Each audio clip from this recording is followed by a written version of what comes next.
Hello, and welcome to Cooking with Miss Michelle. Today we're going to make some meringue dishes.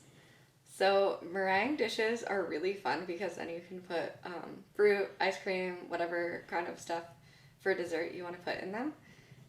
They're easy to make, but they do take a little while to cook and cool.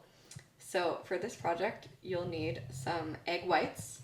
So I'm going to start with eggs and separate them. It's best to have your eggs at room temperature. A tiny bit of salt. If you don't have salt, that's okay. A teaspoon of vanilla and a cup of sugar. And usually meringues are made with cream of tartar, but I've recently discovered that you can substitute white vinegar, which is very handy because I rarely, if ever, have cream of tartar, but I usually have white vinegar.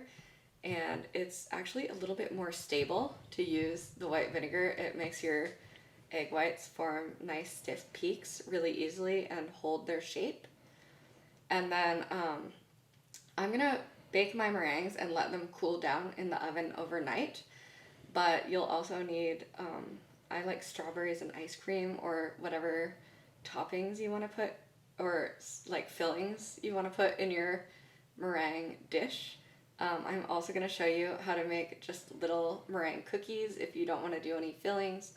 This is a great project if you have if you used egg yolks for a recipe and you need to do something with your leftover egg whites.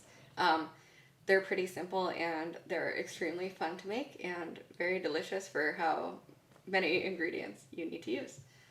So I'm going to start by preheating my oven to 225. And I am going to separate my eggs. So I always like to separate them into a separate bowl first in case I accidentally get a little bit of my yolk in with the whites. You don't even want the tiniest bit of yolk in there because it could ruin your meringue. So I'm just going to crack my egg and let the whites fall into a bowl. And then I'll put the yolk separate. And it's also handy in case you get a tiny bit of shell in there, you can scoop it out.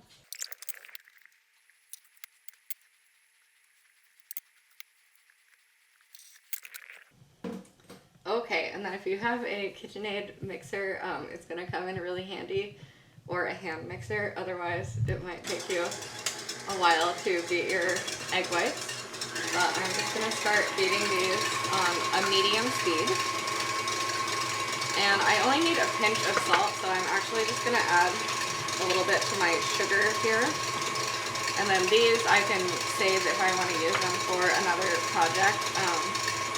You can make hollandaise sauce for breakfast, or I know a really good vegetarian carbonara recipe you can use them for.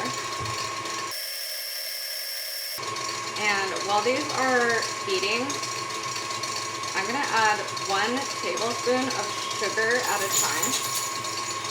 And I want to let it mix in really well so it dissolves into that egg white. So I'm going to wait a little bit in between each addition.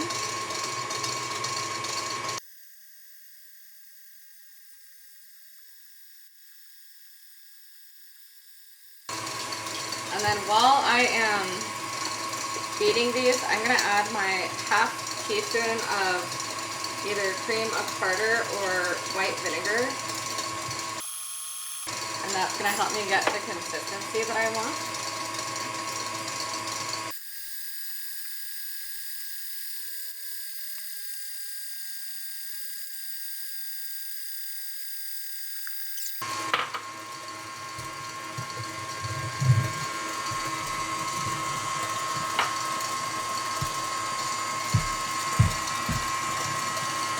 So these, you can see they're starting to get really white looking, and they look kind of creamy. They're not quite stiff yet, but you can tell they look like more of a solid than a liquid when my egg white started out.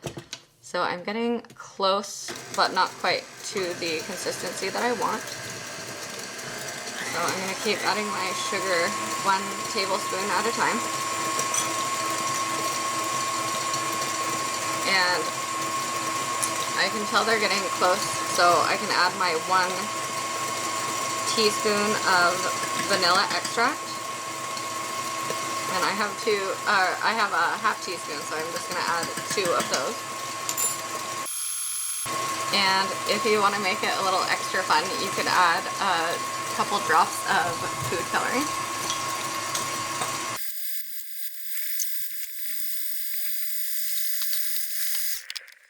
Okay, I am so close, but I want it to be just a little bit more stiff.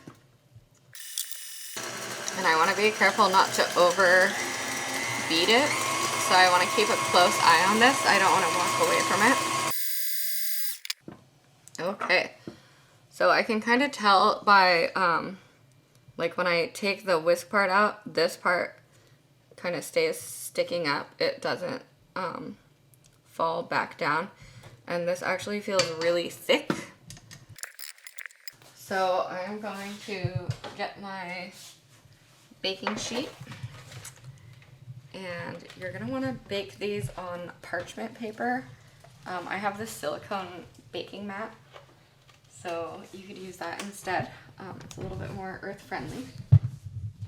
Of course, parchment paper is compostable, so you don't have to worry if you have parchment paper. It's not that bad for the environment. So for my little dishes, I'm just going to get a scoop of my meringue.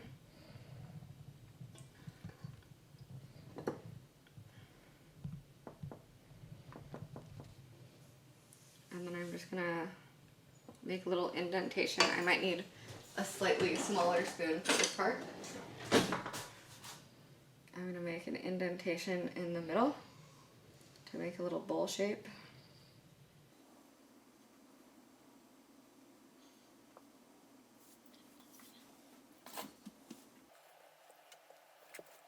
And I'm just going to make however many of these that I want. Of course, if you have more people, you can double the recipe if you need to. And I just want to leave a little bit of room in between.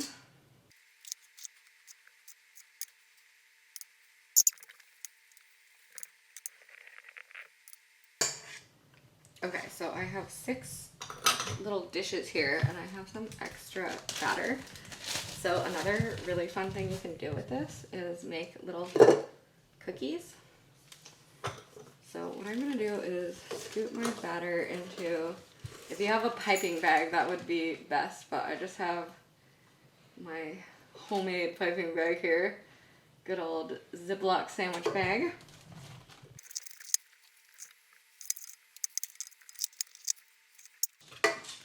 So I want to try to get it in one corner without trying to get any on the outside, which is kind of a challenge, but I've done a decent job. Then I'm just going to cut a little bit of the corner off this bag, and I can make a little swirl cookie. So I can make as many of those as I want. I can make fun little shapes. And this is where I like to add the food coloring if I make the cookies usually. So I'm just going to kind of strategically place these in between my bowls, try not to get them too close.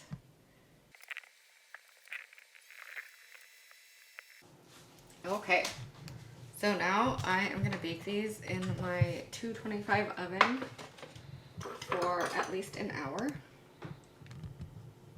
And I have a really low temperature, so really I'm just trying to actually dry out the egg white mixture. So it's going to cook for a really long time at a really low temperature. And it's going to give me a nice, crispy, fluffy, airy texture.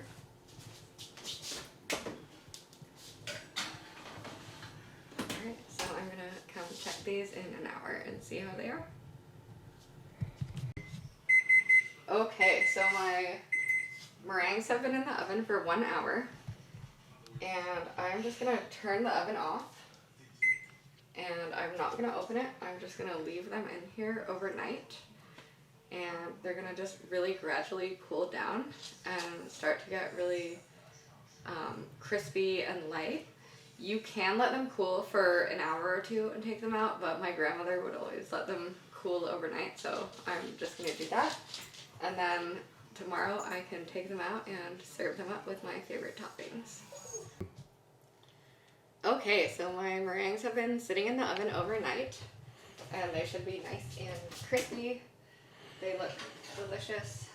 So I have some nice little bowls and some little cute cookies, and they should come off the parchment paper or baking mat really easily.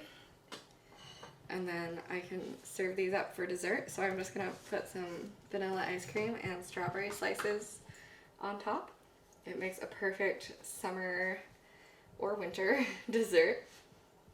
And it takes a little bit of time, but it's pretty easy to make and doesn't use very many ingredients.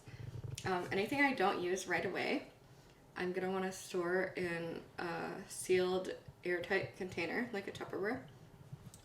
And if they do get a little soft, you can just pop them back in the oven for about 10 or 15 minutes at 200 or 225 degrees, and they should crisp up nicely.